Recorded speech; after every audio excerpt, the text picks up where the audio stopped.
Mid-thought, it always begins with a quiet truth most people overlook.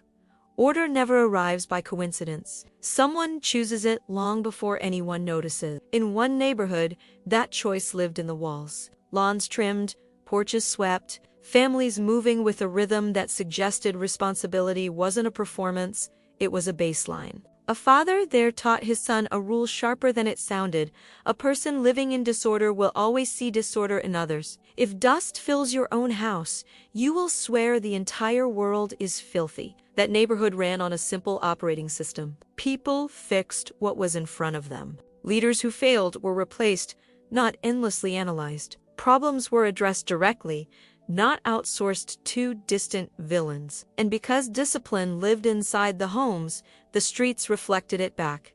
Calm evenings, predictable days. Even the officers who patrolled there carried themselves differently. Steady and respectful, as if the environment itself lowered their shoulders. Yet, just a few miles away, the air shifted. Chaos had a pulse there, steady and loud. Tension between residents and officers never rested.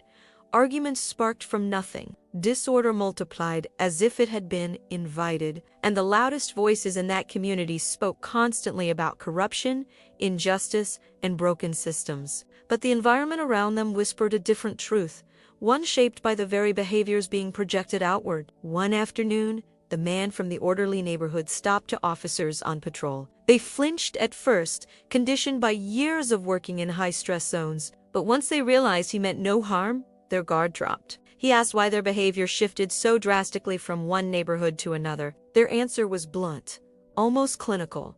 We act on the environment. Calm makes us calm. Chaos puts us on edge. It's psychological. He already knew. He had watched this pattern since childhood. Communities that lived with order created order. Communities that lived with chaos created chaos. And the people who refused responsibility, the ones who blamed everything on the outside world, were often the ones projecting their own internal disorder into the world around them. A neighborhood, he believed, is a mirror. It reflects the standards of the people who live within it. A community that values accountability elects leaders who embody accountability.